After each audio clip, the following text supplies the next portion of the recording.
Damos agora início à sessão Inovação Tecnológica dos Dados à Criação de Valor.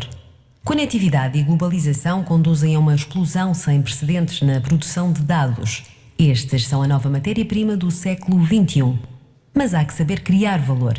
Estarão as empresas a aproveitar o potencial de um recurso estratégico para os negócios? Terão elas capacidade de responder a novos mercados e consumidores? Como transformar os dados em informação e conhecimento para o negócio é o desafio desta nova era do Big Data. Peço a vossa atenção para a moderadora da sessão. Boa tarde a todos e bem-vindos a este painel dedicado à inovação tecnológica dos dados à criação de valor. Nos últimos anos temos assistido a um número cada vez maior de equipamentos conectados.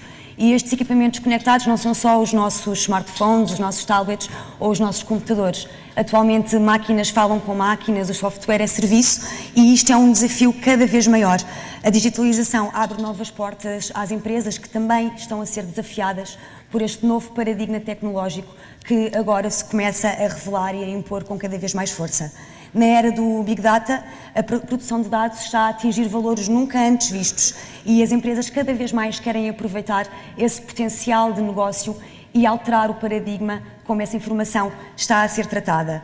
Há muitas questões que se levantam, já referimos aqui algumas agora na apresentação da sessão. Vamos debater ao longo da próxima hora estes temas e esperamos conseguir dar resposta a algumas destas questões.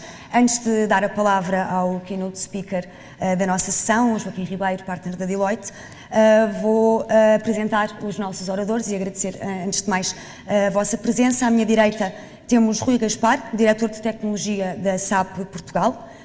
Fernando Brás, Executive Director da SAS, Francisco Silva, Diretor-Geral da Siemens Portugal. Fernando Brás, a seguir, é que é Executive Director da SAS. Filipe Ribeiro, Head of Solutions Portfolio for Big Data da HP. Paula Panarra, Diretora de Marketing e Operações da Microsoft. E, no fim, Rui Raposo, Administrador Executivo da José de Melo Saúde. Portanto, sem mais demoras, passo já a palavra a Joaquim Ribeiro, que nos vai apresentar o estudo da Digital Enterprise Europe and Portugal, realizado pela Deloitte.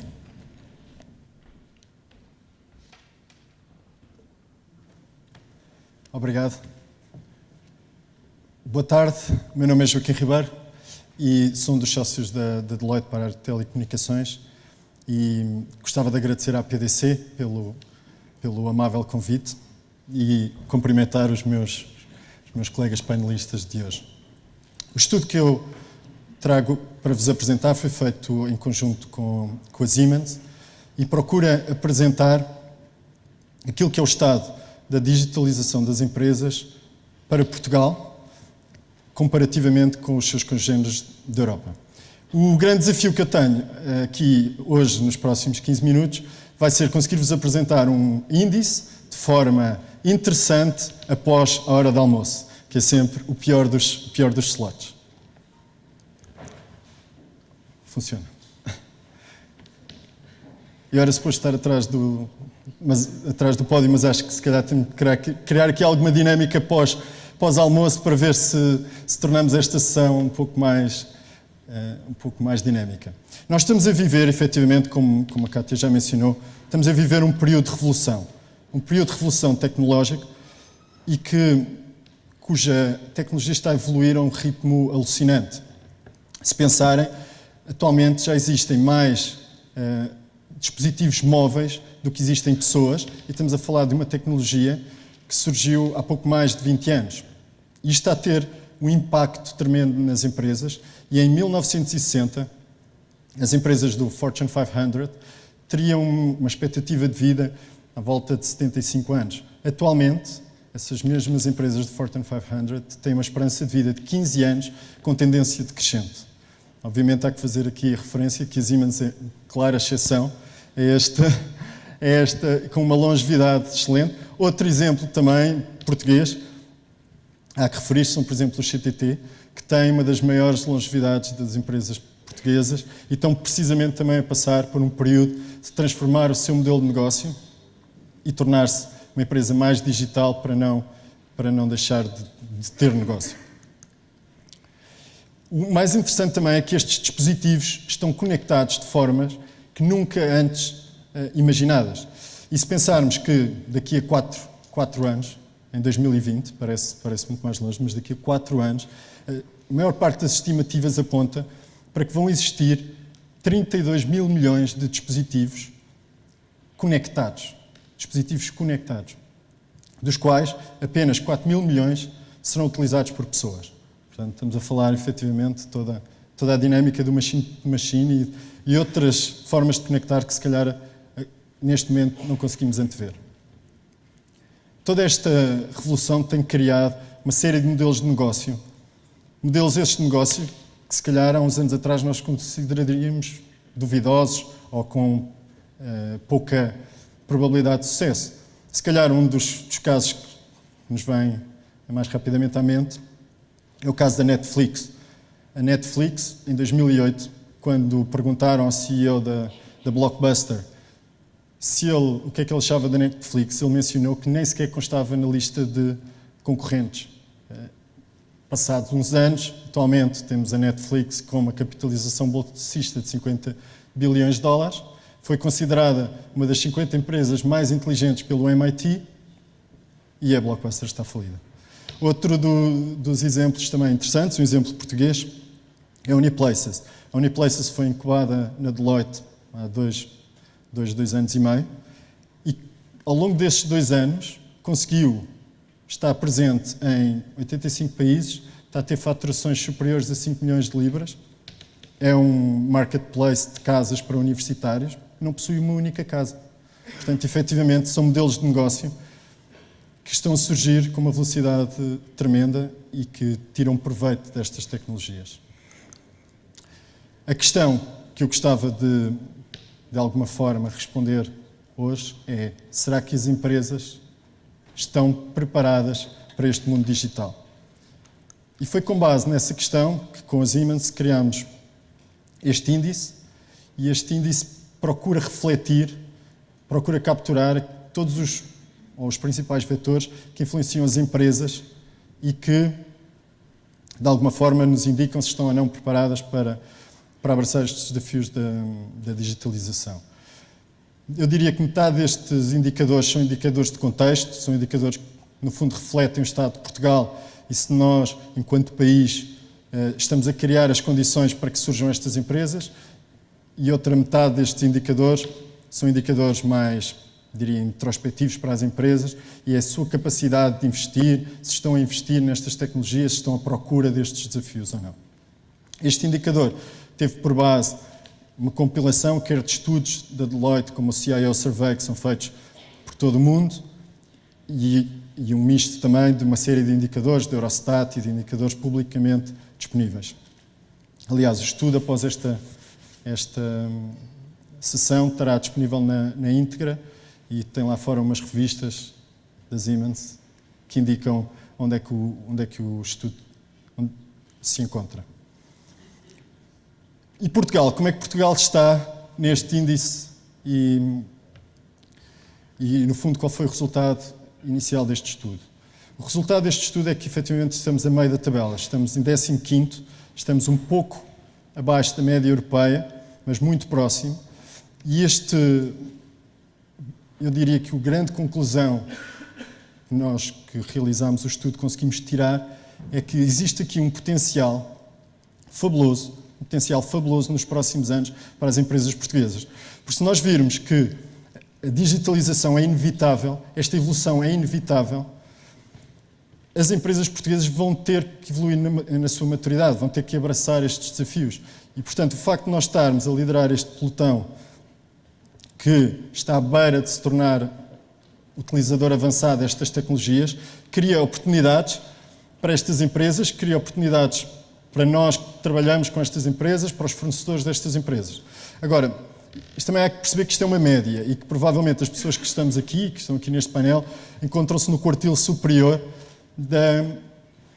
deste estudo e, portanto, seriam eventualmente as empresas mais avançadas dentro do universo total. Mas reflete seguramente as empresas que são vossas clientes empresariais, com as quais trabalham, com as quais interagem no dia-a-dia. Portanto, existe aqui um manancial de oportunidade fabuloso nos próximos anos que todos podemos abraçar.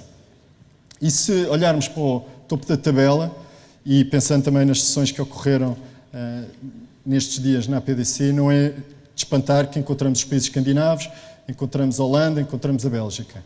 Efetivamente, os países escandinavos, nomeadamente a Finlândia, têm uma adoção digital fora de série e têm uma das populações mais literadas digitalmente. A Dinamarca, a mesma coisa. A Dinamarca é um dos países que atualmente ocupa os lugares cimeiros em termos de educação e de educação técnica que privilegia a adoção destas tecnologias digitais.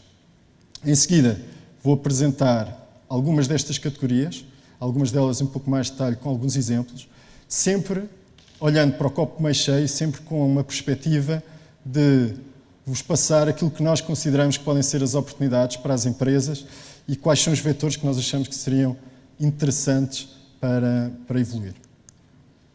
Começando pelos indicadores de contexto, eu diria que Portugal está numa boa posição para que as empresas façam negócios digitais. Temos efetivamente, em termos do ambiente económico e legal, alguma estabilidade.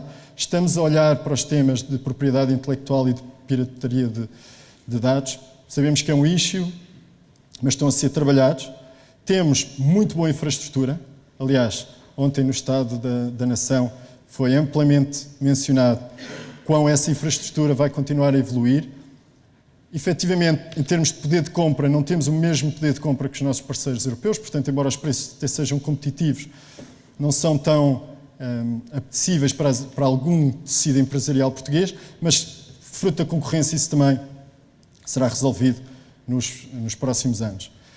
O ponto que eu acho neste contexto, que efetivamente temos de ter algum cuidado e temos, enquanto comunidade, pôr o nosso foco é nos recursos humanos. Efetivamente, ontem tive a possibilidade de me sentar na sessão do outsourcing, onde este tema foi amplamente debatido. Nós temos escassez de recursos técnicos para as necessidades que existem em Portugal, temos um grande esforço por parte das empresas em formação para requalificar uma série de recursos humanos que não tiveram a possibilidade de ter cursos técnicos, mas que precisam de ter uma literacia técnica. Portanto, eu diria que, overall, este é o tema destes temas de contexto de Portugal, onde todos devemos, enquanto portugueses, focar-nos. E agora entrando nos temas mais específicos das empresas e aqueles que efetivamente as empresas conseguem acionar. Nós demos o nome da categoria Enterprise Technologies, digamos, aos sistemas de informação que suportam o dia-a-dia e que suportam de forma mais tradicional o modelo de negócio das empresas. E aqui Portugal situa-se muito bem, está em sétimo nesta categoria, porque rapidamente, desde o início, adotou tudo o que eram tecnologias para melhorar a sua eficiência, para ERPs, para melhorar a sua cadeia produtiva. Onde nós não nos focámos tanto, enquanto Portugal, enquanto empresas portuguesas, foi na componente CRM e foi na componente de Customer Value Management. E aqui reside uma das primeiras oportunidades que eu vos trago, é de as empresas portuguesas efetivamente se debruçarem sobre o cliente, se focarem no cliente e porem o cliente em primeiro lugar. E aqui trago-vos um exemplo que mostra empresa, neste caso Electronic Arts, uma empresa de vanguarda, uma empresa que mudou recentemente também muito o seu modelo de negócio, passou a vender diretamente ao cliente final, passou a vender através da web, clientes online, e um dos grandes investimentos que esta empresa fez foi investir no CRM. CRM porque criou uma plataforma online para que os seus clientes possam interagir com os empregados de Electronic Arts, possam colocar as suas questões, possam saber o que é que vem de novo. No fundo, ter aquele ambiente Apple Store, em que podemos ir lá falar com os genius que nos explicam como é que podemos trabalhar melhor com o nosso Apple, mas criá-la online, e fez com que a Electronic Arts passasse a ser líder destacado na categoria de jogos online e providenciar jogos online. Para além desta plataforma, também promover muita interação entre os vários jogadores, e imagino que saibam que a comunidade que gosta de jogar este tipo de jogos procura muito esta interação com outros grupos de jogadores dos mesmos jogos. Em termos da outra das categorias, que é a adoção de tecnologias digitais. As tecnologias digitais foi aqui uma categoria que criámos, onde colocámos todas as tecnologias mais recentes e que surgiram nos últimos anos. Estamos a falar do Internet of Things, Big Data, the Cloud, social media para as empresas. E a conclusão que chegámos, aqui já estamos ligeiramente abaixo da média, é que, mais uma vez, o perfil de investimento das empresas portuguesas é investir em safe bets. A aposta que nós sabemos que vai ter resultados, o business case que é mais fácil de provar. Rapidamente começámos a investir em Internet of Things, porque, de alguma forma, ajudava-nos a monitorizar a cadeia produtiva, ajudava-nos a controlar melhor o edifício, a cidade, a poupar custos. No entanto, deixámos-nos ficar para trás em termos de algumas categorias, como é o Big Data, como é o Cloud Computing, ou como é o Social Media aplicado às empresas. Eu diria que esta é a segunda oportunidade, é investir nestas tecnologias e é, sobretudo, retirar valor destas tecnologias. E o exemplo que vos trago, um pouco sui generis, é da equipa da Alemanha quando ganhou o Campeonato Mundial de 2014. Surgiram logo notícias após esta vitória de que o 12º jogador da equipa alemã tinha sido Big Data. E tinha sido precisamente as aplicações que foram usadas pela equipa alemã para analisar as jogadas dos seus concorrentes, para analisar os jogadores dos seus concorrentes e todo o know-how que foi produzido durante o Campeonato Mundial, que apoiou o treinador e apoiou o treino e as marcações dos jogadores. Eu acho que mais importante do que só a tecnologia, e tivemos a oportunidade de discutir amplamente isto durante as sessões de preparação, é o que é que nós fazemos com a tecnologia. E aqui há que tirar o chapéu ao treinador alemão e aos jogadores que efetivamente transformaram informação em conhecimento e conseguiram pegar naquela informação que o sistema lhes estava a proporcionar para mudar as suas táticas de jogo, para mudar a forma como marcavam o adversário, para mudar até quem é que punham no plantel. Portanto, acho que se Portugal efetivamente tivesse adotado mais Big Data no Mundial, se calhar teríamos tido outra performance. Infelizmente não foi o caso.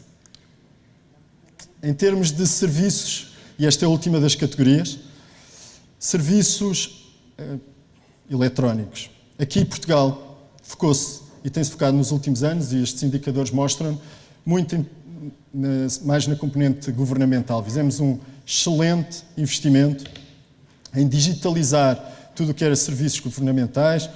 As próprias empresas interagem muito com o governo através destas plataformas e aqui, efetivamente, estamos bem posicionados.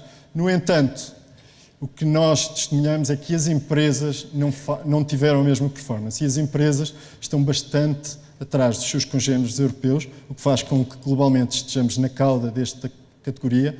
Não investem nem para se relacionar com os clientes, nem para disponibilizar os seus produtos por via eletrónica aos seus clientes. Portanto, aqui eu diria que é a terceira oportunidade que nós, enquanto empresas portuguesas, temos que mudar e dinamizar nos próximos anos. E aqui o exemplo, e um pouco em tom de provocação, porque eu nem considero como particularmente um excelente exemplo, mas é o Dash Button da Amazon.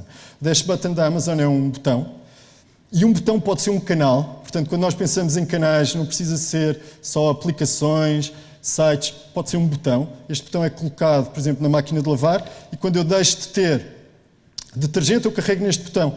Este botão encomenda automaticamente uma dose, seja qual for a dose que eu tenha definido neste caso. Já estou registado na plataforma, portanto, tenho os meus dados para pagamento e já estou registado na plataforma para saber onde é que vai entregar esse produto. E este canal estaria em casa do cliente, num local privilegiado. Agora, eu também, tom de brincadeira, consigo já imaginar o meu filho a clicar 40 vezes quando eu não estiver em casa e eu a receber 4 toneladas de TID, mas pronto, tirando esse pequeno pormenor, eu acho uma excelente ideia de pensarmos fora da caixa daquilo que podem ser canais com os quais podemos interagir com os nossos clientes. Para finalizar e para passar a palavra ao painel, eu acho que, sobretudo, temos todos que começar a mudar o nosso mindset e pensar digital. E pensar digital implica não ter tanto medo de falhar, implica tomar mais riscos, investir, implica ser ágeis e prototipar e colocar ideias para que os utilizadores as testem e nos digam se funcionam ou não e, sobretudo, colocar os clientes em primeiro lugar. E deixo-vos com uma quote que eu gosto muito do Samuel Beckett, que diz: fail better, fail again. Portanto, muito obrigado. Passa a palavra. Muito obrigada, Joaquim Ribeiro, pela apresentação e pelo respeito pelo tempo. E vou aproveitar aqui as conclusões deste estudo para lançar uma pergunta para todos os oradores que aqui estão presentes. Começo pelo Rui, aqui à minha direita. Como é que, no fundo, nós podemos passar para o topo superior da tabela destes países e aproveitar todo o potencial e pensar digital nas empresas em Portugal e tendo em conta as características da nossa economia e as características do nosso tecido empresarial? Rui. Boa tarde a todos.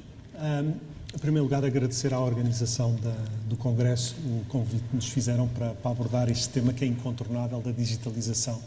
A digitalização é de facto uma realidade e, portanto, o desafio é exatamente esse, é como é que passamos do meio mais para cima do meio.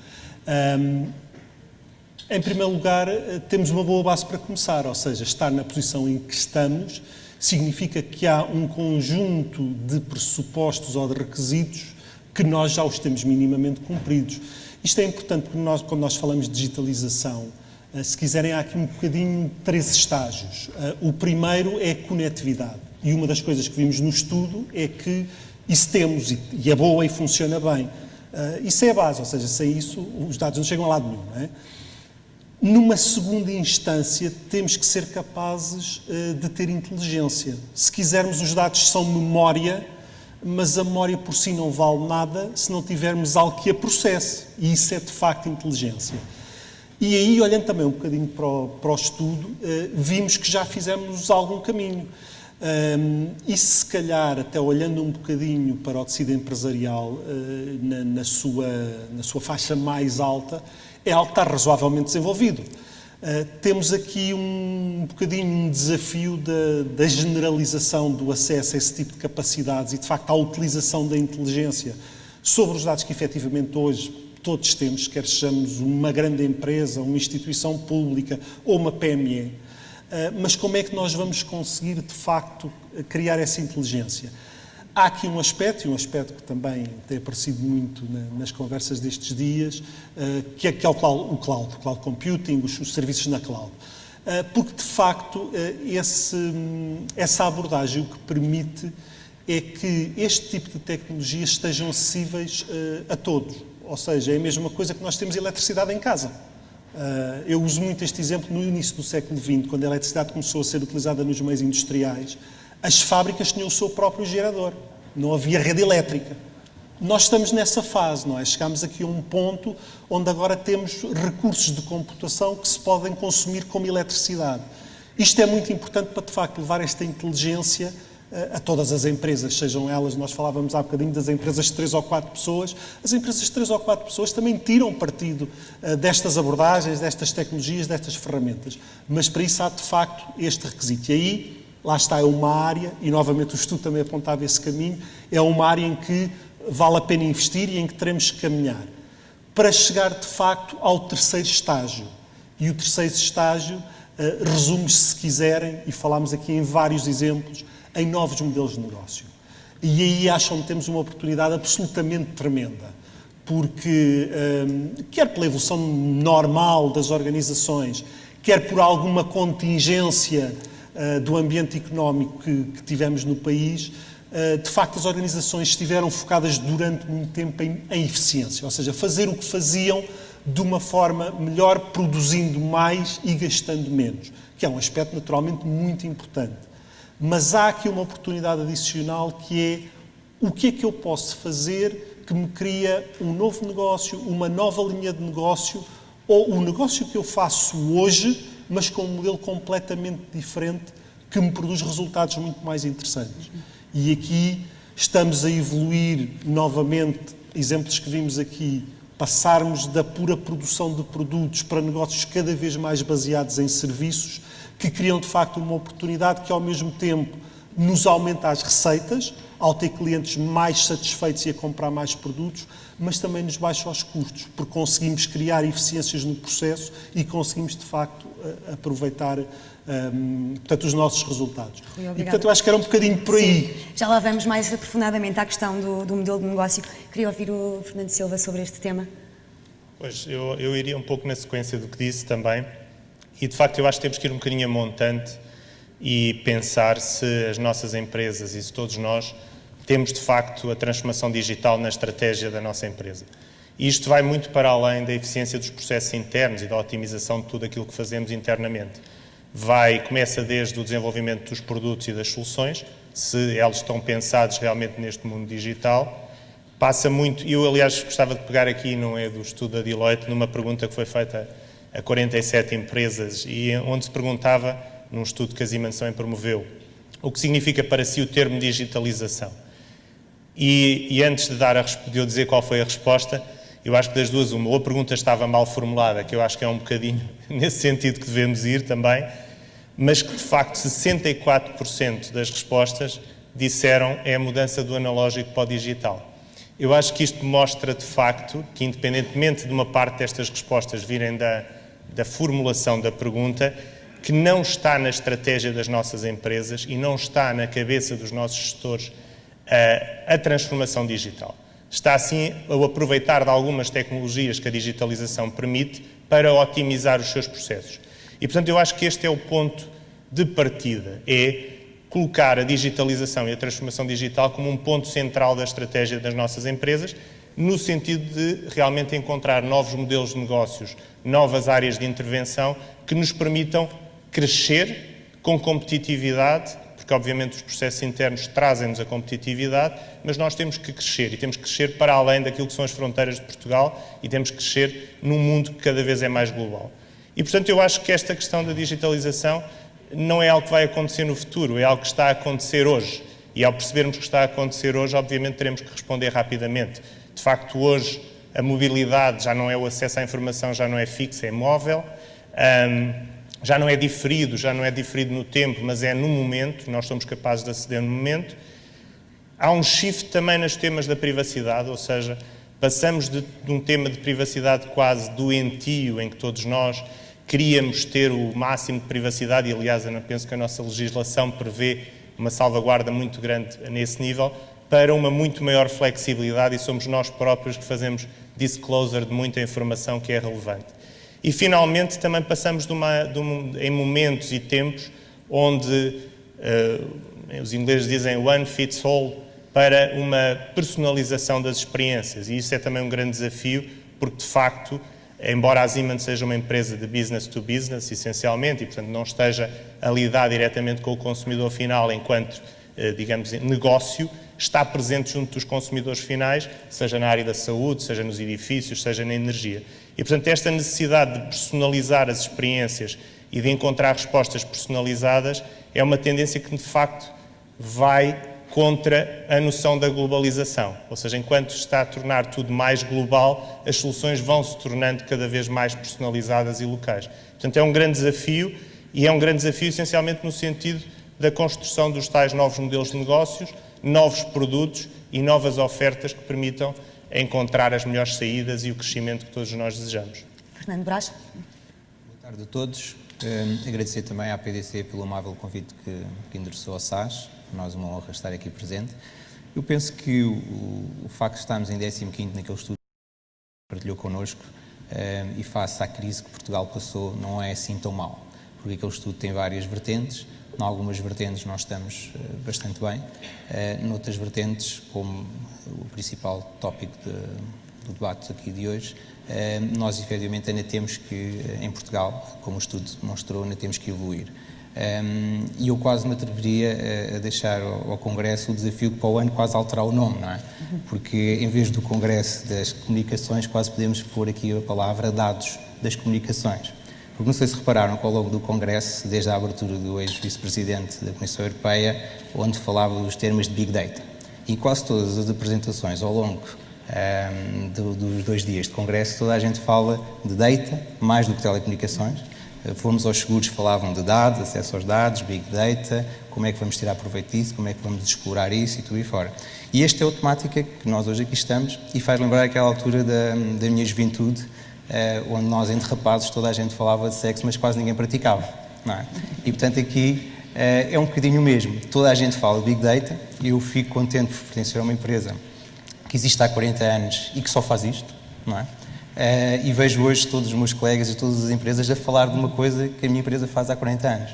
E, portanto, aquilo que nós temos que ver é que esta temática de estarmos em 15º, ou em 13º, ou em 20º, é o que é que nós vamos todos fazer, porque eu não vou naturalmente repetir o que os meus colegas já disseram, porque é óbvio que é isso que eles acabaram de dizer e que outros certamente vão complementar, que nós temos que dar os próximos passos, porque tudo isto vem a ver com a personalização. O facto de máquinas falarem entre elas só gera dados. Okay? Temos aqui, por exemplo, a Siemens, que é um dos maiores fabricantes de dispositivos e que certamente é um dos maiores contribuidores de geração de dados. O que nós temos que perceber é o que é que fazemos com esses dados e como é que damos mais serviços sobre os dados, porque dados só geram dados. O que é importante é perceber que a Internet of Things, o que é importante é a Intelligence of Things, ou mais, como nós vocês dizemos, é o Analytics of Things. Como é que eu pego nesses dados, transformo esses dados, analiso esses dados e transformo esses dados em negócio. Okay? E mais à frente certamente teremos outras perguntas onde podemos continuar a pegar neste questão da alteração do modelo de negócio, exatamente. Filipe Ribeiro veio concordar? Com certeza que sim. Com certeza que sim. Em primeiro lugar, enfim, agradecer, saudar todos os congressistas e agradecer em nome da Hewlett Packard Enterprise o convite para estar aqui hoje a falar sobre este tema. Mais do que Big Data, eu se calhar lançava-vos a ideia de Big Answers, porque é isso que andamos todos à procura. Ou seja, na realidade o que procuramos é encontrar respostas às dificuldades que encontramos no dia-a-dia, e sejam como é que podemos servir melhor os nossos clientes, como é que podemos ser mais eficazes, como é que podemos mitigar alguns riscos que temos dentro de casa. Com certeza que já vamos abordar este tema com mais detalhe. Mas antes disso, e a pergunta era como é que saímos do 15º posto, que eu acho que é um honroso, como dizia o Fernando e como dizia o Rui, um honroso 15º posto. Penso que há uma coisa, estamos num momento de viragem, mais uma vez como dizia o Fernando. Este momento de viragem tem a ver com uma ideia que nós defendemos, que é a ideia de estarmos no mundo das ideias. O que é isto do mundo das ideias? É um mundo onde não é tanto a tecnologia que importa, não é tanto o negócio, o que interessa são as boas ideias que nos ajudam a fazer negócio diferente dos nossos clientes, dos nossos competidores, que leva mais valor aos nossos clientes e que nos ajuda a ser, mais uma vez, mais eficazes, e no fim do dia ganhar mais dinheiro, que é isso que todas as empresas procuram e a razão de existir. E, portanto, eu acredito que a forma de nós conseguirmos, e muito diretamente ao tema, a forma de nós conseguirmos subir do 15º posto passa por criarmos uma função que na minha vida internacional já começo a ver em alguns países, e essa função passa por ter alguém especializado em analisar dados. Nós chamamos, um data scientist ou um data analyst, mas específico de cada negócio. Esta função não pode ser fornecida por nós, fornecedores de tecnologia. Nós temos, claro, casos que podemos repetir. Já trabalhamos com todas as indústrias e, portanto, naturalmente temos know-how de diversas indústrias e podemos ajudar, mas cada indústria e cada organização tem a sua especificidade. E, portanto, trazer esse know-how do data scientist dentro da organização ou especializado numa determinada indústria para entender os desafios e poder tirar partido neste novo mundo das ideias, penso que é isso que nos vai ajudar a sair desta posição. E depois, claro, temos que investir e arriscar. Paula. Muito obrigada. Antes de mais, cumprimentar a todos, cumprimentar os meus colegas de painel e obrigada por este convite. Voltando aqui um bocadinho à pergunta, eu queria começar por dizer que a nossa experiência é que a transformação digital em Portugal está a acontecer agora. Já está a acontecer. E nós vemos uma série de grandes, médias, pequenas empresas novas empresas a começarem novos modelos de negócio precisamente assentes naquilo que é esta transformação digital. E se calhar ilustrava aqui ou dava aqui um bocadinho de cor a este comentário com alguns exemplos. Aquilo que é a conectividade disponível no nosso país, aliada àquilo que são serviços de software as a service disponível, pode levar hoje em dia PMEs a terem dentro de casa tecnologia que só uma grande empresa no passado com uma grande infraestrutura podia ter disponível. Hoje em dia isso está disponível e muito mais democratizado mesmo para pequenas empresas. Temos exemplos de negócios que nasceram totalmente no online. Um exemplo que todos certamente conhecem é a Farfetch. Portanto, uma empresa que todo o seu negócio é um negócio online, está situada em Guimarães, faz transação de bens de luxo e tem connosco uma plataforma cloud que lhe permite escalar e ter uma escala, né, em momentos de pico, como é agora, por exemplo, o pico de Natal, e que é todo um novo modelo de negócio, todo ele assente no mundo digital. Outros exemplos, pequenas startups que nós estamos a ver surgir agora a criar novos modelos de negócio em cima de modelos de negócio já existentes. Exemplo, uma startup que tem uma app para controlar toda a domótica daquilo que é a Internet of Things, das coisas que temos em casa e, portanto, como é que eu posso, a partir do meu dispositivo móvel, fazer a gestão da domótica da minha casa. Ou como é que, através de os sensores que eu tenho disponíveis numa loja de retalho, eu posso otimizar a temperatura, o som, o ambiente da loja e, com isso, aumentar até 5% as vendas da minha empresa. Portanto, isto para dizer que, para nós, a transformação digital em Portugal está aqui, ela acontece das pequenas às grandes empresas, em negócios existentes ou em novos modelos de negócio que vão começar a surgir precisamente em torno deste novo mundo. Duas coisas são fundamentais: o acesso à conectividade e à tecnologia cloud, que vai democratizar, digamos assim, a utilização deste tipo de tecnologia. Segundo, as pessoas e a necessidade que temos de assegurar a formação das pessoas nas empresas e, acima de tudo, como já referimos, o conhecimento do negócio que as pessoas trazem em cima da informação e da tecnologia, que é isso que permite criar valor para a própria organização ou para criar valor para os clientes a quem a organização presta Já serviço. volto à questão referida, quer pelo Filipe, quer pela Paula, relativamente aos recursos humanos. Queria só ouvir o Rui Raposo em relação à questão de como conseguimos passar para o topo da tabela. Boa tarde a todos. Começar por cumprimentar a organização, agradecer o convite e cumprimentar todos aqueles que, a seguir ao almoço, e esta paciência de nos ouvir. Eu acho que o nome do painel tem muito, encerra em si mesmo, portanto, aquilo que é preciso fazer para nós podermos subir no ranking.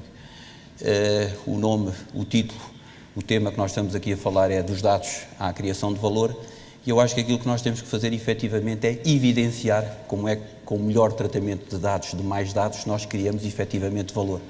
E criamos valor não só para grandes empresas, enfim, como muitos daqueles que estão aqui nesta sala representam, mas também para aquilo que é a representatividade do tecido empresarial em Portugal.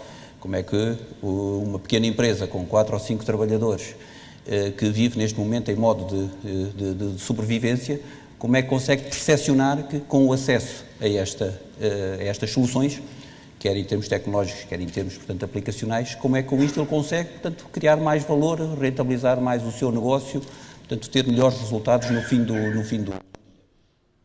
Eu acho que é isso, portanto, respondendo à pergunta, nós temos que passar rapidamente para a evidência, para a tradução prática em negócio, para a tradução prática em benefícios, quer para os clientes que todos nós temos, quer para os stakeholders todos que andam à volta dos nossos negócios. Portanto, quando nós conseguimos fazer isso, nós rapidamente, portanto, banalizamos a utilização destas soluções e, portanto, subimos no ranking e mais, melhoramos a qualidade de vida das pessoas que todos nós servimos. É isso que na José de Melo Saúde nós já estamos a fazer, porque somos, para já, um grande gerador de dados. Para vocês terem uma ideia, portanto, nos últimos 5 anos, a quantidade de dados que nós hoje temos é 3 vezes superior àquela, portanto, que tínhamos há 5 anos atrás.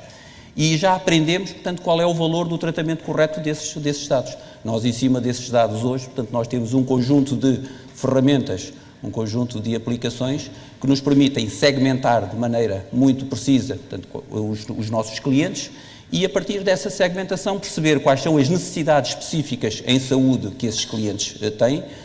É fácil perceber que um homem de 30 anos ou um homem de 60 anos, portanto, não olha para a saúde da mesma maneira, portanto, não tem as mesmas necessidades, não espera uma resposta igual, portanto, de uma organização como a minha. E quem diz um homem, diz uma mulher, diz uma criança, diz, portanto, enfim, é perfeitamente possível nós segmentarmos as bases de dados que temos e, a partir dessa segmentação, criar uma experiência do cliente muito melhor dentro das nossas empresas, sejam elas quais forem, no meu caso, portanto, dentro dos nossos hospitais, seguramente criar um ambiente mais propício para que os produtos, as soluções empresariais que nós estamos a desenhar sejam mais adequadas às necessidades específicas de cada cliente, e isso na saúde hoje já está a acontecer. Portanto, o Big Data não é uma novidade na área da saúde, não é uma novidade na área da indústria farmacêutica, não é uma novidade na área hospitalar, e seguramente o Big Data, para nós, já está a impactar no desenho dos hospitais. Neste momento é público, portanto, anunciámos há pouco tempo, estamos em fase de projeto e enfim, todas as fases de construção do novo hospital aqui em Lisboa, portanto, o Hospital CUF Tejo, que vai substituir o Hospital CUF Infante Santo, e a maneira como nós olhamos a construção do hospital, como estamos a desenhar o hospital, não tem nada a ver, portanto, com aquilo que era o antigo Hospital CUF Infante Santo, mas esse tem 60 anos, mas também já não tem nada a ver com o Hospital CUF Porto, que tem 10. Portanto, quer dizer, e tudo isto porquê? Porque nós, portanto, com os 1.800.000 clientes que temos na nossa base de dados, olhando, estudando, analisando as tendências, as preferências desses clientes, portanto, nós estamos a perceber melhor qual é a experiência do cliente dentro das nossas unidades, como é que podemos melhorar essa experiência, como é que podemos construir novos projetos e como é que a plataforma, que é o hospital, tem que evoluir, que é para podermos, portanto, providenciar estes serviços. Julgo que durante a conversa hoje teremos a oportunidade de poder especificar um bocadinho melhor estas coisas, mas, quer dizer, isto melhora-se a nossa posição no ranking quando, em termos práticos, nós conseguimos dizer a todos os empresários de empresas grandes ou pequenas, isto é benéfico para vocês, isto não é um custo, é um investimento que vai melhorar o vosso negócio. Paula, concorda com esta visão que é assim que se chega ao tecido empresarial, que o português que tem pequenas e médias empresas, que é preciso explicar e dizer que assim se cria valor? Eu acho que, acima de tudo, e aquilo que nós hoje em dia acreditamos, é que se eu perguntar aqui nesta sala quem é que já usou Excel, tenho a certeza que todos vão levantar a mão. E o que nós acreditamos é que a análise preditiva é algo que podemos democratizar para todas as pessoas da mesma forma que um dia fizemos com as folhas de cálculo. A informação existe e todos já ouvimos estes dados nos últimos 2 dias, 90% da informação dos dados foram criados nos últimos 2 anos, portanto todos conseguimos extrapolar o que é que vai acontecer nos próximos 2, nem vou mais longe, com tudo aquilo que já dissemos sobre dispositivos conectados, sobre a quantidade de dados que todos vamos, nós próprios, produzir, as máquinas produzir. Portanto, os dados vão ser estruturados, internos, externos, para eu poder, de alguma forma, correlacionar aquilo que são os dados do meu negócio, da minha empresa, dos meus serviços com dados externos, a meteorologia, a temperatura, outras condições externas e fazer essa conjugação. Mas tudo isso tem valor se eu conseguir fazer análise, mas mais do que apenas análise preditiva. Portanto, análise que me permita tomar decisões hoje sobre o amanhã para criar mais valor para o meu negócio, seja por otimização, seja por prevenção, seja por manutenção, seja até por extrapolação para crescimento de negócio futuro. Se nós conseguirmos transformar estas ferramentas em ferramentas tão simples de utilizar como uma folha de cálculo de Excel, vai ser muito fácil perceber quanto a estruturação dos dados e a utilização dos dados me dá, acima de tudo, insights para eu agir. E isso vai estar acessível, está acessível hoje. Nós temos uma ferramenta disponível hoje, que ainda por cima é via cloud e, portanto, tem toda essa facilidade de não requerer investimento e capital, que permite a qualquer pequena, média, grande empresa fazer utilização de análise preditiva para criar mais valor no seu negócio. Tem que se mostrar, tem. Nós temos exemplos e acho que compete a todos nós cada vez mais divulgar esses muito bons exemplos que nós temos em Portugal, porque temos muito bom capital humano, temos muito bom capital técnico e podemos claramente expandir com esses exemplos as boas práticas no mercado. Queria pegar nessa ideia do capital humano e perguntar ao Filipe, que referiu a questão de pessoal especializado nesta questão dos dados. Como é que isso se traz para Portugal, se é que não existe já essa especialização ao nível dos recursos humanos? Eu penso com certeza que há. Com certeza que haverá, e algumas empresas já têm essas valências dentro dos seus quadros. Há aqui uma coisa que eu gostava de clarificar, que tem a ver com como é que se extrai valor dos dados e como é que se consegue trazer mais valor adicional para a organização. Nós vemos isto em duas áreas. Uma área muito clara, e é aquela que eu penso que todos nós temos na cabeça, que é aumentar as vendas, melhorar as eficiências, aumentar o nível de satisfação do nosso cliente, a personalização, a previsão, enfim, e até mesmo a monitorização de como é que as coisas estão a correr dentro do nosso hospital, não é? Como é que as coisas estão a acontecer, com vista à otimização.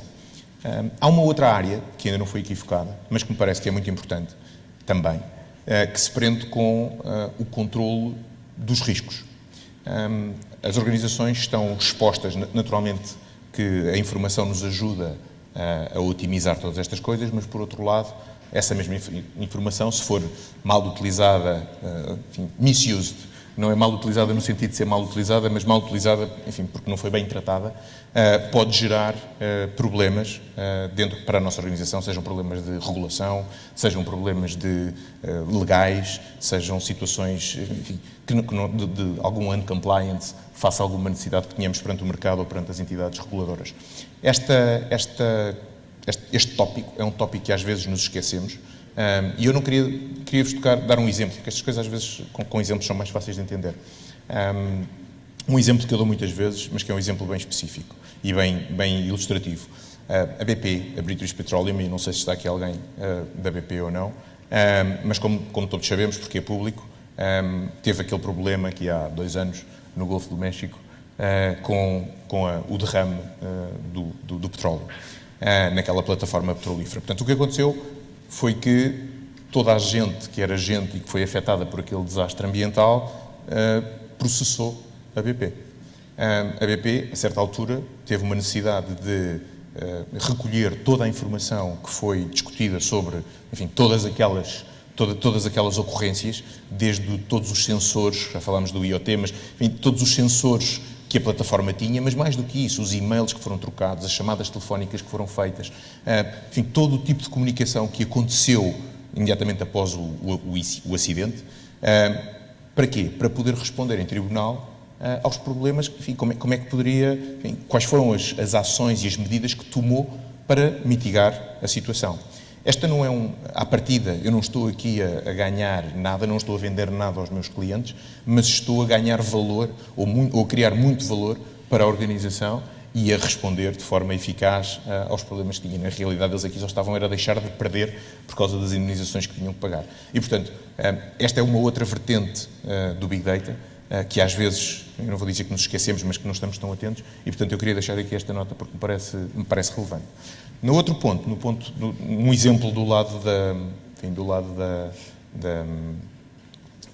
do valor, da criação de valor, que tem a ver, se calhar, muito simples, que eu tive a oportunidade de mostrar um vídeo aqui num evento que tivemos da APDC há relativamente pouco tempo, eu sei que o Rui estava comigo, que é nada mais, nada menos, e portanto não tem nada a ver com as nossas empresas, mas é como é que uma ideia, e mais uma vez eu reforço a importância da ideia e dos data analysts, que foi essa pergunta que a Cátia me fez, como é que uma ideia pode, enfim, trazer tanto valor. Os teatros em Espanha estavam a sofrer, os teatros de comédia estavam a sofrer enormemente com a crise. E, portanto, não havia espectadores. E, portanto, não havendo espectadores, naturalmente, o negócio e a cultura vêm por aí abaixo. E então o que é que eles fizeram? Encontraram um modelo de pagamento diferente, inovador, que em vez de se pagar um bilhete para assistir ao espetáculo, havia um iPad ou um tablet em cada um dos assentos que estava apontado, com a câmara, apontado para a cara das pessoas. E as pessoas, em vez de pagarem um bilhete, pagavam por gargalhada. E, portanto, isto não é... Enfim, há um vídeo na internet que vocês todos podem ver. Se procurarem Paper Laugh, podem, enfim, desfrutar da ideia. E a ideia é precisamente essa, é como é que, mudando radicalmente o modelo de negócio, eu posso cobrar, enfim, o preço eram 30 cêntimos por cada gargalhada, até um máximo de 28 euros ou qualquer coisa assim deste género. E, portanto, o que acontecia é que a pessoa sabia que no máximo pagava 28 euros e só pagava consoante as gargalhadas que dava. O que acontecia é que a câmara estava a ver, ia contando, e no fim, inclusivamente, podiam-se tirar fotografias, partilhar nas redes sociais, enfim, um modelo completamente novo de pagamento que, enfim, veio revolucionar e que trouxe uma série de novos espectadores para o teatro. Enfim, foi uma das maneiras de resolver e de mudar. É uma ideia, e é isto que nos falta, penso eu, para poder evoluir neste mundo, é ter mais ideias de como é que podemos fazer coisas de forma diferente. Nós temos muitas ideias para partilhar convosco, mas naturalmente precisamos conhecer o vosso negócio e é aí que os tais data scientists ou os data analysts nos podem ajudar. Gostaria de ir agora aqui ao Fernando Brás, que já está na questão dos dados há mais tempo na sua empresa. Como é que estão a tratar esta informação e como é que a estão a aproveitar, tendo em conta que há alguma falta de legislação relativamente a esta questão e também tendo em conta a privacidade dos dados dos utilizadores, que é uma questão cada vez mais importante e cada vez mais atual? Ok. Deixa-me voltar atrás um bocadinho nesta questão do capital humano, porque efetivamente, sendo o SAS uma empresa que está unicamente focada na questão dos dados, nós sentimos muito feedback por parte dos nossos clientes. E isto do capital humano, nesta área, onde vemos e concluímos que é uma tendência unânime, é muito importante, porque há uma lacuna enorme. Uma das perguntas que mais administradores nos colocam é olha, mas eu agora para este projeto preciso de pessoas, vocês ajudam a arranjar pessoas. E há essa lacuna. Nós, por exemplo, a nível mundial, temos grandes parcerias com universidades e facultamos software gratuito às universidades ao nível do ensino. Mas mesmo assim continuam a haver, porque a crise também trouxe um afastamento muito grande dos jovens do nosso país para o exterior e, portanto, hoje há uma lacuna muito forte. E, portanto, eu incentivo que a questão dos data scientists para o nosso país poder, um dos steps para o nosso país poder evoluir para estar mais acima, é que todos nós, quer que sejam os providers, sejam os clientes, investimos em formação. Porque se não houver um data science com a capacidade de interpretar o negócio, interpretar os dados, okay?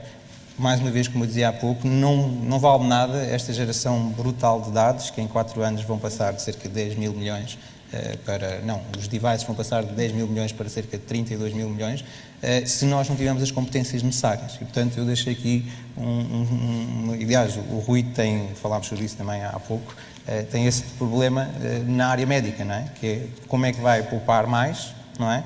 Com a melhor utilização dos dados. E, portanto, como é que nós damos valor é exatamente aí, Cátia. Portanto, a legislação, dependente das áreas, por exemplo, as áreas da saúde é uma das áreas sempre mais discutidas, o que é que se faz com os dados, mas as coisas vão mudar. Nós também conversávamos entre nós há pouco, por exemplo, na área dos seguros. Na área dos seguros, dependendo dos países, há a legislação mais flexível ou menos flexível. E hoje em dia há países que a indústria seguradora diz, ok, se tu, que és meu cliente, me facultares mais acesso aos teus dados pessoais, eu faço um desconto adicional no prémio. Okay? E, portanto, é a opção, é o chamado opt-in do indivíduo, de dizer se eu dou mais acesso aos meus dados, de saúde, o que for, e aí tenho um prémio, um benefício. Aqui em Portugal, dependente naturalmente da indústria, há legislação própria. Agora, há uma tendência que é requerida por todos. E, portanto, nós ontem vimos uma jovem, milénio, a partilhar a experiência, como é que hoje em dia se comporta.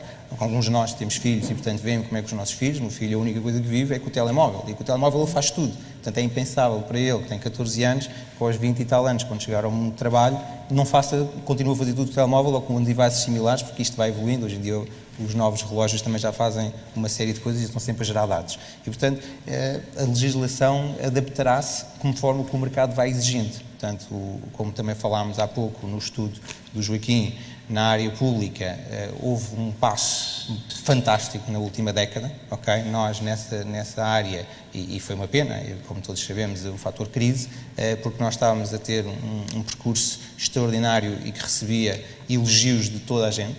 Eu lembro-me, quando foi criado aqui há uns anos atrás o Balcão Único, chegar a ter, na altura, numa outra empresa que eu representei, um vice-presidente que fez questão de visitar o balcão único e essa pessoa vive em Inglaterra e ele estava admirado, não é? Com aquilo que Portugal montou e a flexibilidade de tudo aquilo e o cartão de cidadão e uma base de dados única com os devidos acessos e a legislação, atenção. E, portanto, há efetivamente a capacidade e vai acontecer, porque não podemos pensar que toda esta geração de dados, com todos esses devices, com todas estas exigências, com a competitividade do negócio, que a legislação não se vai adaptar. Sim, a legislação vai se adaptar. Eu acho que isto aqui, só para animar um bocadinho a cronologia com que isto está a ser feita, a lógica, o que acabaste de dizer, Luís, eu acho que é muito importante, mas muitas vezes não é só a questão da eficiência das operações, eu acho que é a experiência dos nossos clientes, a satisfação dos nossos clientes e a utilização ótima do tempo, com o máximo benefício. Todos nós sabíamos que há uns tempos, quer dizer, nós íamos a um hospital para tudo aquilo que nós precisássemos do hospital tínhamos que ir lá fisicamente, desde marcar a consulta, depois fazíamos o exame, tínhamos que lá voltar passado 2 ou 3 dias porque tínhamos que ir buscar os resultados dos exames e depois tínhamos que ir a outro balcão ou outro sítio para fazer a marcação porque depois tínhamos que ir mostrar os resultados dos exames ao médico. E assim sucessivamente, e depois era preciso marcar uma intervenção cirúrgica, lá tínhamos que fazer um telefonema ou ir lá novamente, portanto, e isto repetia-se estes atos N vezes. Esta era em que nós estamos, em que se nós quisermos centrar, portanto, a nossa organização na melhor experiência de cada um dos clientes que nós temos nas nossas empresas, se quisermos maximizar essa experiência, nós podemos digitalizar um conjunto de processos e aproximar a prestação dos serviços do cliente, maximizando a criação de valor da unidade de tempo do nosso cliente. Quer dizer, o cliente só tem que fazer aquilo que tem que fazer e em cada ato em que está a fazer quer maximizar o valor daquele tempo. Hoje nós criámos na CUF, portanto, temos uma plataforma que é o MyCUF, em que de casa qualquer um de vocês que se inscreva no MyCUF entra no hospital, entra no agendamento, vai diretamente à agenda do médico que pretende ter a consulta, vê qual é a disponibilidade do médico, adequa essa disponibilidade com a sua própria agenda e marca a consulta. Acabou de marcar a consulta, recebe informação de retorno a dizer: o senhor fulano de tal, bem-vindo, acabou de marcar uma consulta para o doutor fulano de tal, que é no dia tanto, às tantas horas. Vai à consulta, ou seja, o tempo que tinha que ir ao hospital, despender, estacionar, fazer e vir embora, portanto, desapareceu. Vai à consulta, faz o exame e o exame recebe no portal no MyCUF. Portanto, tem o relatório do exame, seja de imagens, seja qualquer outra determinação bioquímica ou analítica, portanto, recebe por via eletrónica. Portanto, ou seja, em termos de experiência do cliente, nós estamos a aproximar o cliente, estamos-lhe a dar mais valor porque libertamos tempo para ele utilizar de outra maneira e em termos da eficiência da operação também resulta mais como consequência do propriamente como objetivo. A operação torna-se mais eficiente, porque em vez de eu ter filas de pessoas nas recepções ou para fazer marcações ou para levantar exames, portanto essas filas desapareceram. Hoje as pessoas que estão no hospital são aquelas que efetivamente ainda é necessário, atenção, ainda é necessário estar no hospital, porque há uns anos atrás a taxa de cirurgia convencional era 80%, 90%, hoje eu já tenho hospitais em que a taxa de cirurgia de ambulatório é superior a 50%. Portanto, o que é que isto faz? Aquilo que eram as enfermarias ou as alas de quartos individuais, hoje são menores e as alas de ambulatório, quer seja para a consulta, para os exames ou para a cirurgia de ambulatório, são muito maiores. Portanto, o hospital, em torno desta ideia central que é como é que eu posso prestar melhores serviços ao meu cliente, como é que eu posso prestar serviços com mais segurança aos meus clientes, o hospital transforma-se o serviço, prestando melhor serviço e de uma maneira mais eficiente, seguramente. Rui Raposo, aproveitava para lhe perguntar também como é que, na área da saúde, a questão dos dados e da proteção dos dados está sempre muito em cima da mesa. Como é que a José de Mel Saúde tem vindo a fazer essa proteção dos dados e como é que também os aproveita para agilizar e simplificar este processo de acesso à medicina? Nós temos há uma legislação e uma legislação muito rigorosa. Portanto, e nós naturalmente cumprimos essa legislação, e para vos dizer, antes de nós lançarmos o MyCUF, tivemos um ano com o MyCUF pronto, à espera, portanto, de ter a autorização da CNP. PD para, portanto, podermos, portanto, exercer todos os atos de certificação, portanto, que as questões de proteção dos dados estavam perfeitamente asseguradas, de acordo com a legislação, e só então é que nós lançámos o portal. Eu acho que, se nós atendermos àquilo que é o enquadramento legislativo e regulatório em Portugal, e se o compararmos, por exemplo, na Europa, se o compararmos com os Estados Unidos da América, é diferente. Portanto, os Estados Unidos da América, portanto, há um maior à vontade em lidar com alguns dados que nós aqui, portanto, como há bocado foi dito, ainda achamos que tudo é confidencial, tudo é só meu, portanto, eu não quero que ninguém, portanto, tenha acesso e que saiba, portanto, estas realidades. Eu acho que nós estamos a evoluir francamente. De qualquer maneira, com a legislação atual já é possível nós, portanto, trabalharmos esses dados e em grande volume trabalharmos de maneira muito correta, cumprindo a legislação e criando benefícios para os clientes. Para vocês terem, também concordo que isto às vezes os exemplos falam muito mais do que qualquer abordagem teórica. Nós tínhamos uma percepção, portanto, que uma parte muito significativa dos tempos dos nossos enfermeiros no internamento era utilizado no tratamento, na atenção ao cliente. Mas começámos a perceber, através do tratamento dos dados, que era capaz de não ser bem assim. E fomos, portanto, mais fundo na análise desta situação. E chegámos, surpreendentemente, à conclusão contrária. Uma parte muito significativa do tempo dos enfermeiros no internamento, com doentes internados, era utilizado para tarefas administrativas em detrimento da atenção, do tratamento do doente. Hoje essa situação alterou-se, voltou, portanto, àquilo que era a nossa convicção inicial e que não correspondia à verdade. Porquê? Através de soluções de mobilidade.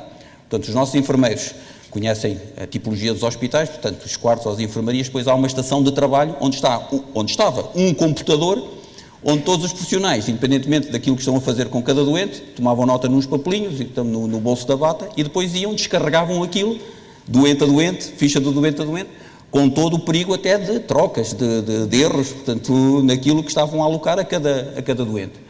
Portanto, hoje aquilo que nós fizemos foi esse posto de trabalho, lá está, é muito pouco utilizado, mas cada enfermeiro tem, ou cada enfermeira, portanto, tem um iPad, tem o seu smartphone, tem, portanto, um device móvel, em que na interação com o doente, no face-to-face com o doente, está, portanto, a interagir com o doente e ao mesmo tempo a registar aqueles dados, que automaticamente é descarregado para o processo clínico eletrónico do doente e é devidamente, portanto, acondicionado no sítio certo. Portanto, nós estávamos convencidos que era isto que acontecia, quando depois, na realidade, tratámos os dados e transformámos em informação, saiu exatamente ao contrário. 30% do tempo era para o tratamento do doente e 70% era para tarefas administrativas. Hoje, portanto, conseguimos reverter o assunto. Nós tínhamos uma outra informação que era, por exemplo, um doente que vem aos nossos hospitais em ambulatório para ir a uma consulta, para fazer um exame, 80% do tempo de permanência no hospital era em tarefas administrativas. Só 20% era que estava, portanto, em frente ao médico na consulta ou em frente ao técnico, portanto, a fazer o raio-x, o TAC, enfim, o que fosse. E achámos isto uma barbaridade, quer dizer, como é que uma pessoa está no hospital, chega ao hospital e entra a recepção, o check-in, os procedimentos de confirmação do seguro, se está elegível, se não está elegível, depois o pagamento, a fatura e tudo isto. Portanto, isto ocupava 80% do tempo que o doente passava no hospital. O que é que nós fizemos? Portanto, fizemos a reengenharia de processos, simplificámos uma série de procedimentos, passo da cadeia de valor a passo da cadeia de valor, e hoje, portanto, estamos a dar a volta a esta situação, encurtando o tempo de permanência dentro da nossa organização e maximizando aquilo que, efetivamente, foi o que trouxe o doente ao hospital, ou seja, que é ter um cuidado de saúde, seja com o médico, seja com o enfermeiro, seja com o técnico de saúde. Isto só é possível porque há dados e há capacidade de transformar dados em informação e depois isto ter criação de valor, impactar diretamente no nosso modelo de negócios. Voltamos aqui à questão. Aqui ilustrar os exemplos daquilo que o Joaquim há pouco nos referiu, de algumas das áreas que farão Portugal mover precisamente no ranking. Por um lado, tudo aquilo que é CRM e tudo aquilo que é a relação com o cliente, é o exemplo do MyCuf, fazê-lo de forma digital, prestar um melhor serviço ao cliente, e depois, por outro lado, tudo o que é a utilização da informação e dos dados, convenhamos, não apenas para prestar um melhor serviço ao cliente, mas certamente otimizando recursos, não só recursos físicos como recursos humanos, portanto, criando valor também dentro da organização. 2 excelentes exemplos das áreas, juntando a isto a mobilidade e o ter a informação móvel, seja num tablet, seja num telefone, para acompanhar a prestação de serviço, e o que tudo isso em conjunto pode trazer, acrescentando valor, não apenas para a organização, mas para o cliente final. E eu estou certa que muito em breve uma série de ecossistema de outras startups e parceiros surgirão a pensar como é que todos estes processos vão poder criar novos modelos de negócio. Portanto, foi um excelente exemplo. Acrescentar mais alguma coisa? Eu gostava de acrescentar, talvez, e sem arruinar a sua moderação, queria pegar em 2 temas que para nós são particularmente relevantes enquanto empresa tecnológica. Um é a questão do capital humano, porque, de facto, e nestas áreas, eu creio que existe muito boa formação em Portugal, mas não existe em quantidade e na quantidade que é expectável que seja necessário no futuro. E eu penso que há que trabalhar essencialmente em 2 áreas. Há que trabalhar numa perspectiva de médio prazo, e aí, por exemplo, nós temos o Engenharia Made in Portugal, que foi uma iniciativa de divulgação do software e distribuição nas escolas secundárias, nas universidades, para toda a área da automação industrial, e, portanto, foi uma iniciativa que chegou junto daqueles jovens que ainda estão para tomar a sua decisão relativamente a como é que vai ser o seu futuro profissional, e, por outro lado, começam a estar dentro daquilo que serão as ferramentas que terão que utilizar no futuro. Mas depois temos uma necessidade de muito mais curto prazo, que é também importante endereçar. E há uma iniciativa também muito interessante na qual participámos e que penso pode ser referência para outras, que é o Qualifica IT, juntamente com a Universidade do Minho, a Invest Braga e o IFP, e que na prática é olhar para um conjunto de pessoas que já têm formação superior, na maior parte dos casos, média superior, e que não têm saída ao nível do mercado de trabalho, e fazerem, digamos, uma formação rápida de 1 ano, normalmente entre 6 meses a 1 ano, que as requalifica para entrar neste mercado de trabalho em áreas que têm muita saída, como é o caso dos dados, do IT, das comunicações. Portanto, esta é uma iniciativa, eu penso, de um efeito muito rápido e que poderá ter um impacto na disponibilidade de recursos nestas áreas, e que penso que é uma referência. E depois há que olhar ainda, já que estamos a apresentar alguns exemplos interessantes, para algumas situações mais disruptivas. E eu gostava de dar um exemplo pessoal. Eu estive na Noruega recentemente porque temos um centro de serviços de subsea em Angola, que é reconhecido pela nossa casa-mãe, e estive na Noruega, onde é a casa-mãe desta área, e estava a falar que tinha 4 filhos, eu tenho 4 filhos, e que um deles só se divertia era a jogar PlayStation. E o meu colega norueguês disse-me, epá, não desesperes porque isso pode ser muito útil para nós. E porquê? Porque basicamente o que eles fazem é tudo através de submarinos robotizados comandados à distância. E, portanto, ele disse-me que quando ele tiver mais 3 ou 4 anos, mandou para cá, que nós utilizamos-lo de certeza. Isto é válido para isso, para os drones, para tudo aquilo que são novas áreas tecnológicas, e muitas vezes os nossos erros ao nível do recrutamento começam na definição do perfil do que queremos. Acho que muitas vezes começa aqui e vamos sempre para aquela coisa de dizer muito boa capacidade de comunicação e esquecemos que hoje em dia realmente a comunicação é feita de outra forma e as necessidades são outras, e portanto devemos rever também a montante, uma vez mais, aquilo que estamos a pedir. E portanto acho que é uma área que nos interessa particularmente e que temos que trabalhar intensivamente, e que uma vez mais, enquanto Portugal, enquanto país, temos a obrigação de nos associarmos enquanto empresas, universidades, instituições, porque de facto nós não somos fortes nessa área. E eu darei um exemplo, eu atualmente também tenho a responsabilidade da divisão Energy Management para a Espanha, e se há coisas de onde não vêm bons ventos nem bons casamentos, poderá ser Espanha, mas neste caso vêm muito bons exemplos de associação, de integração dos interesses para um bem comum, que depois permite que todas as empresas se desenvolvam. Portanto, acho que esta questão do capital humano é uma questão de grande reflexão e particularmente importante para o futuro da transformação digital. Posso pegar aqui no tema do capital humano, por um lado para reforçar este ponto, porque Efetivamente, nós capacidade temos. Quer dizer, eu dou-vos o exemplo, a SAP tem um centro que trabalha para toda a Europa, e Médio Oriente e África, que em 3 anos passou de 0 para 220 pessoas, que fazem coisas como, por exemplo, aplicações para gerir em tempo real a performance da equipa de Fórmula 1 da McLaren.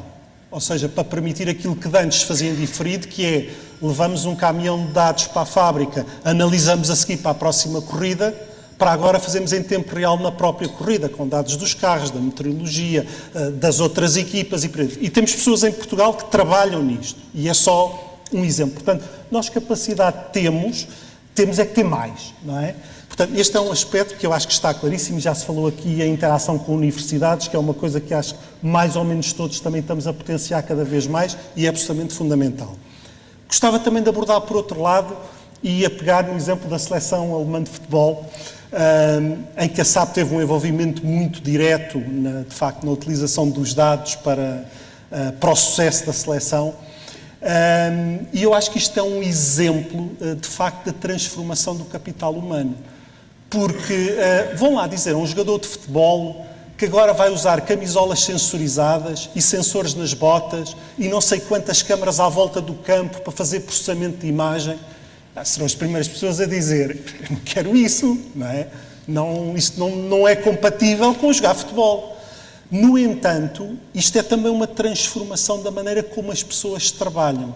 E acho que aqui a gestão das nossas organizações tem muita responsabilidade em fazer isto acontecer, que é, de facto, promover uma mudança cultural nas organizações para que as pessoas percebam que é do seu interesse utilizar esta informação. Porque vão fazer o seu trabalho de uma forma muito mais efetiva, o que é muito positivo para a empresa, mas também muito mais interessante, o que é muito positivo para a pessoa. E, portanto, há aqui um processo de gestão da mudança que eu acho que é importante fazer o drive dele para, de facto, só se é que surgem os novos modelos de negócio. Nós podemos ter ideias fabulosas. Se as pessoas não as executarem, não vai acontecer. Claro.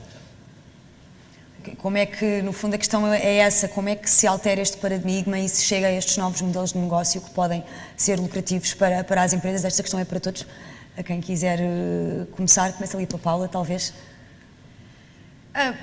Eu diria que nós já tivemos aqui um bocadinho a falar sobre tudo isso. Se calhar permita-me só voltar aqui atrás à questão do capital humano para destacar 2 coisas. Primeiro, todos que estamos aqui das tecnologias, de alguma forma, temos estado envolvidos em projetos, quer junto da educação, quer, e eu acho que isto sim é de valorizar as competências em Portugal, em centros técnicos de competência, e não estamos a falar, no caso das tecnológicas, como a SAP mencionou, nós também temos da Microsoft e se calhar outros aqui também, centros que vão até 200, estamos a falar de engenheiros, estamos a falar de suporte técnico de segunda linha a ser prestado para toda a Europa e Médio Oriente. Isto só se consegue com recém-licenciados a sair das nossas faculdades que têm todo esse capital humano. Quando estamos a falar na questão dos dados, do data scientist e de mover para a criação de valor através dos dados, acho que é muito importante diferenciarmos daquilo que no passado as empresas procuravam. Alguém especialista de matemática aplicada ou um economista especializado em modelos econométricos ou por aí. Hoje em dia aquilo de que estamos a falar é que tem que haver um conhecimento grande do negócio. Porque o que o Data Scientist pode fazer e a criação de valor, e esse paradigma muda, quando em cima da informação eu ponho a inteligência sobre o meu negócio para poder capitalizar essa informação e então sim agir e seja otimizar a relação com o cliente, seja otimizar o meu próprio negócio. É isso que é o passo em frente. Portanto, eu queria aqui deixar só esta diferenciação em relação ao tipo de especialização de que estamos à procura e como é que todos podemos, de facto, contribuir para esses novos perfis dentro das empresas, que têm que ter um conhecimento grande de negócio, conhecimento de tecnologia, as novas gerações estão a crescer com ela e é-lhes muito mais fácil movimentarem-se e a tecnologia também se está a adequar para interfaces de usabilidade muito simples, gráficos dinâmicos, análises dinâmicas, tabelas dinâmicas, que já trabalham na camada aplicacional em cima de toda essa proliferação de dados, mas é preciso pôr essa inteligência de negócio para trazer essas novas ideias, criar os novos negócios, mas otimizar o próprio negócio também. Se calhar pegando nisto que a Paula está a dizer, enfim, o processo que o Rui nos explicou de otimização que foi feito, só foi feito com o conhecimento que que existia dentro da organização e só com esse conhecimento é que eles conseguiram, enfim, refazer o processo, melhorar e alterar, enfim, com o valor adicional. Eu penso que é isto que temos que procurar nas nossas organizações, é precisamente procurar este valor. É como é que conseguimos dar a volta a um processo normal. Eu não consigo deixar de falar no Uber. É superior a mim. Ainda não se falou, ninguém falou hoje, portanto eu acho que posso falar. Eu penso que todos vocês conhecerão como é que o processo, enfim, como é que o Uber funciona. Na realidade é um serviço que detecta a localização da pessoa e lhe oferece um transporte. Eu sou utilizador intensivo da Uber, por causa das minhas viagens, e é um serviço que funciona de uma forma realmente espetacular. Leva-me à questão da privacidade e da segurança. Eu considero que isto é uma falsa, enfim, não vou dizer que é uma falsa questão, mas do ponto de vista tecnológico, todas as empresas de tecnologia estão a tentar resolver o problema e a tentar mitigar, enfim, a situação. E, portanto, não é enfim, vão sempre haver fraudes, ainda hoje há fraudes nos bancos e nós continuamos a meter o dinheiro nos bancos, não é? Não guardamos debaixo do colchão. Portanto, enfim, não é uma questão... O tema da segurança é um tema que se vai resolvendo. Cada vez que há uma nova vulnerabilidade, há uma resolução para essa mesma vulnerabilidade e, portanto, cada vez vamos ficando mais fortes e essa é uma questão que eu penso que será ultrapassada com o tempo. Mas há uma questão importante, que é por que razão é que eu decidi partilhar a minha localização, sem receios, com esta ideia? Porque era útil para mim, porque me trazia valor. Ou seja, eu acho que a questão da privacidade, porque foi também tocada, e às vezes pensamos, se calhar esta informação é muito sensível e não vamos querer partilhar. Enfim, como alguém dizia, a rede multibanco já sabe onde é que nós andamos há muito tempo. Os operadores de telecomunicações sabem em todo o momento onde é que nós andamos e nós nem pensamos nisso, de uma maneira geral. Não é? Eu tenho um amigo que não tinha via verde porque achava que sabia... Sabes quem é que eu estou a falar? não tinha via verde porque não queria que soubesse onde é que ele passava. Enfim, é perfeito, mas depois levava o telemóvel ligado. Portanto, enfim, eu acho que tem a ver com também a nossa consciência do que é que podemos partilhar e o que é que não podemos partilhar. E naturalmente que se partilharmos, enfim, coisas que não fazem sentido na internet, nas nossas redes sociais, mais tarde ou mais cedo isso vai rebentar na nossa cara, não é? Com perdão da expressão. Portanto, eu sugeria que, ou a meu entender, que o tema da privacidade não deve ser um tema que nos impede de evoluir as nossas ideias, mas que, se trouxer valor para quem for utilizar a aplicação ou o serviço ou o que for, enfim, penso que não é uma questão. Deixa-me pegar na tua pergunta, Kátia, e deixar depois a próxima dica, deixa para o Rui.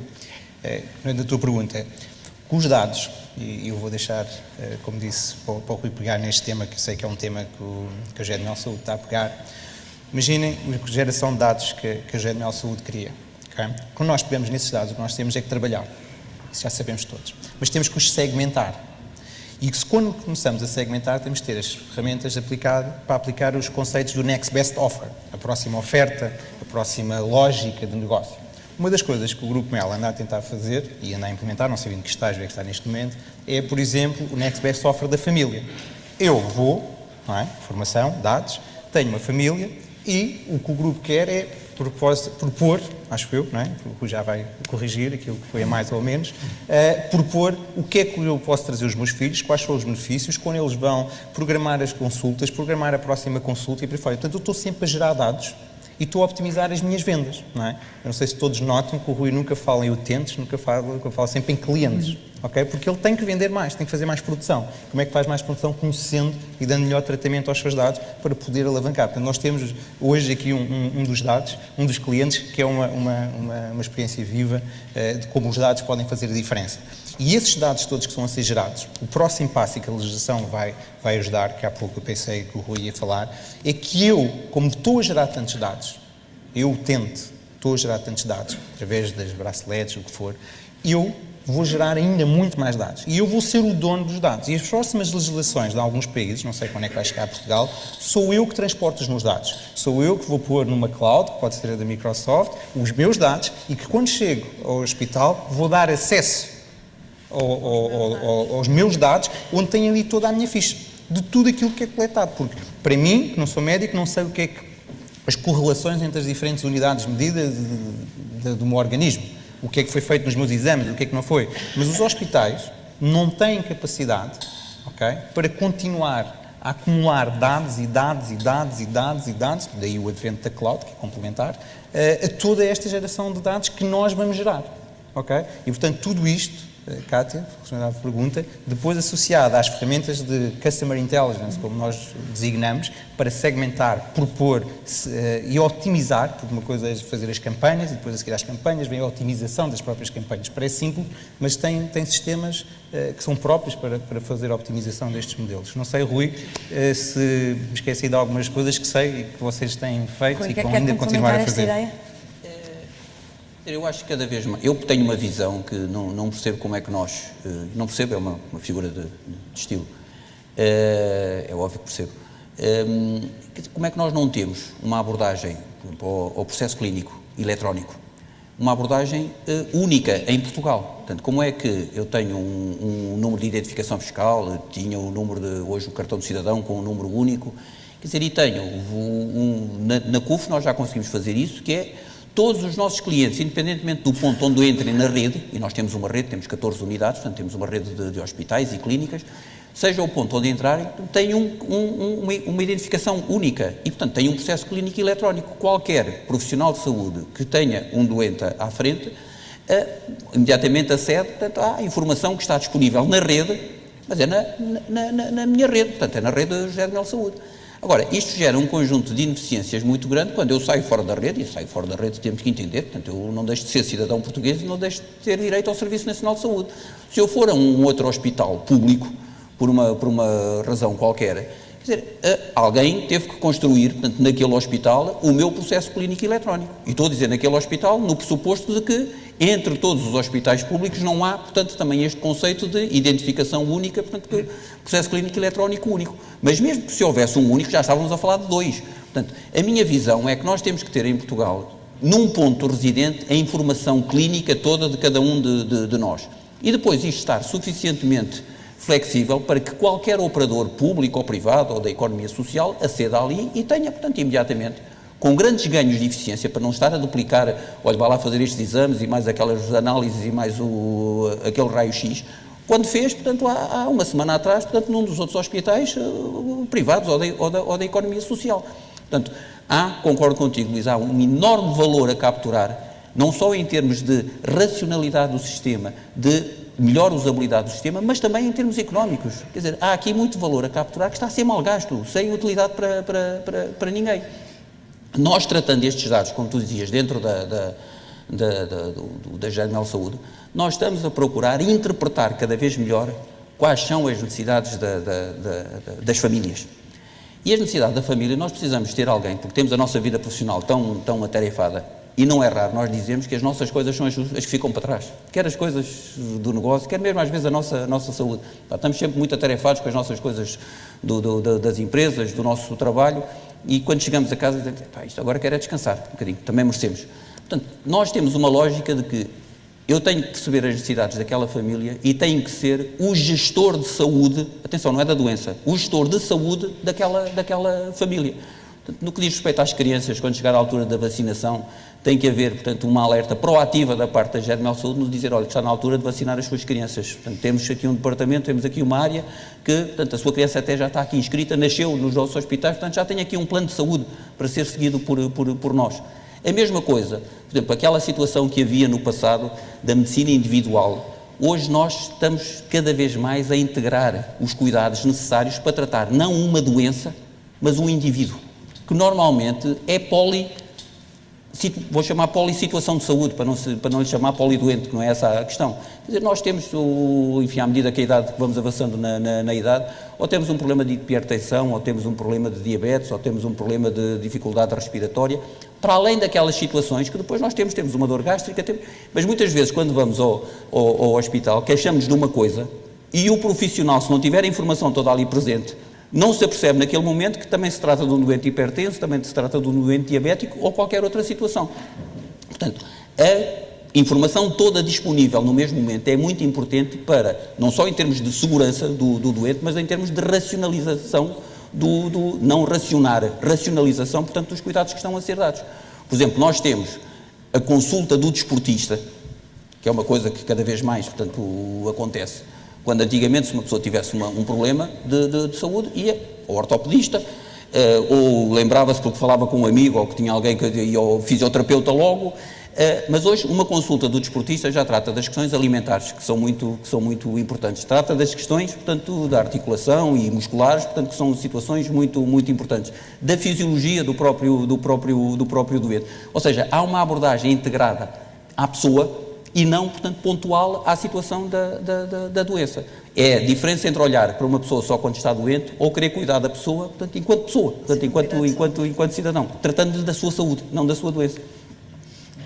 Sim, já vamos aqui ao Rui. Só chamar a atenção para um tema que nós temos estado aqui sempre a falar, até agora, pelo menos, falamos fundamentalmente de informação estruturada.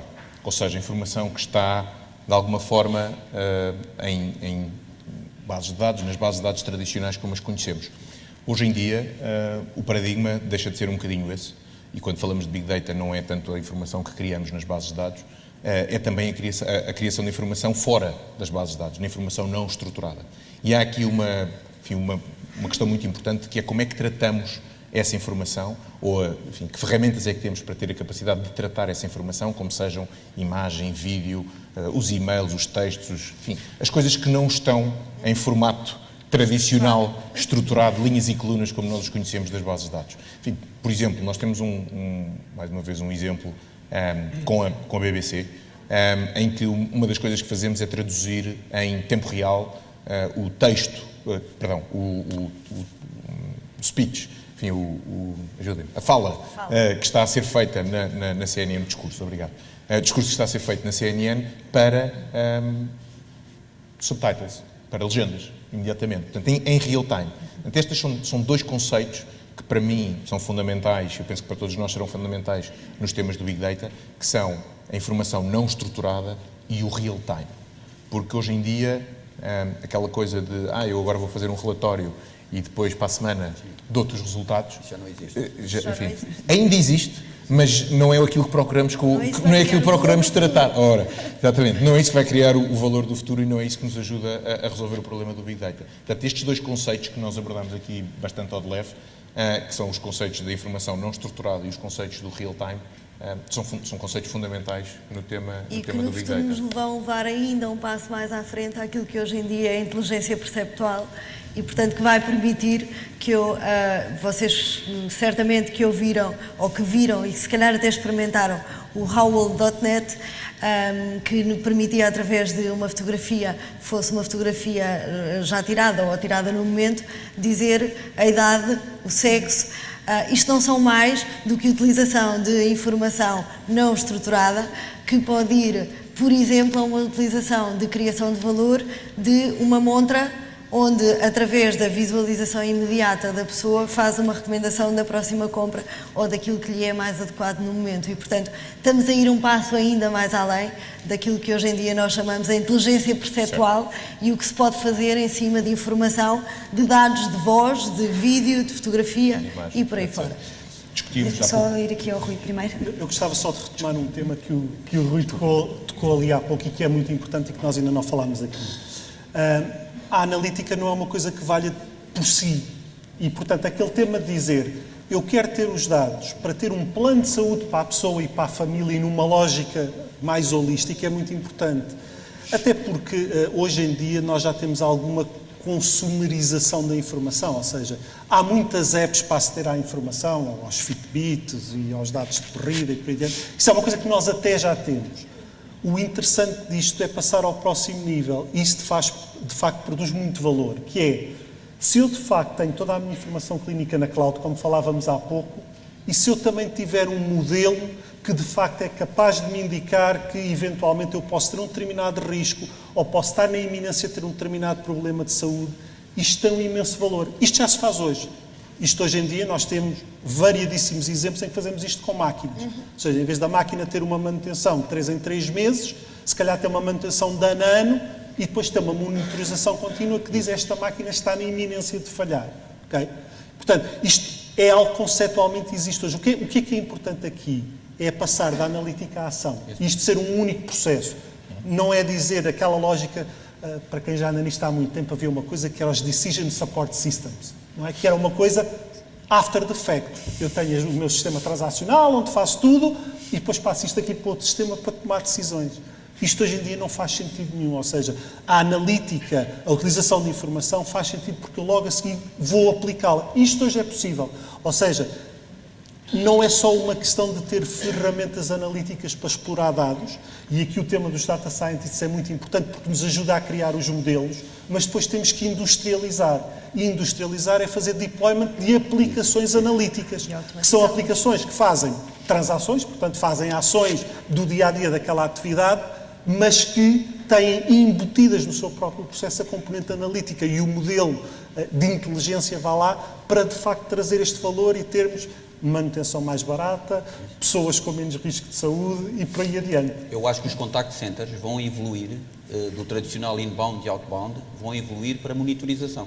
Portanto, nós vamos ter pessoas nos contact centers, vamos ter cada vez mais doentes monitorizados fora dos hospitais, fora dos centros de saúde, mas para que se possa atuar em tempo real e de maneira preditiva, é preciso estar a analisar o que é que está a acontecer, portanto, com os traçados daqueles doentes e, em tempo oportuno, dizer, atenção, que com esta informação que eu estou aqui a recolher, há uma probabilidade forte de esta pessoa vir a desencadear isto. E, portanto, enfim, desculpem a expressão que já se utilizou aqui em Fórmula 1, chamar a pessoa à boxe, que é para se poder atuar antes como estou só dar aqui a palavra ao Fernando, que já só tinha... reforçar um pouco o que foi dito já, ou seja, temos falado muito de pessoas porque está mais ligado a nós e o sentimos mais, mas tudo o que tem sido dito é exatamente válido para os ativos, por exemplo, de uma empresa elétrica, ou seja, numa grande instalação, um ativo como um transformador, queixa-se, ele queixa-se de facto. Nós é que às vezes não o ouvimos e da mesma forma que às vezes nós decidimos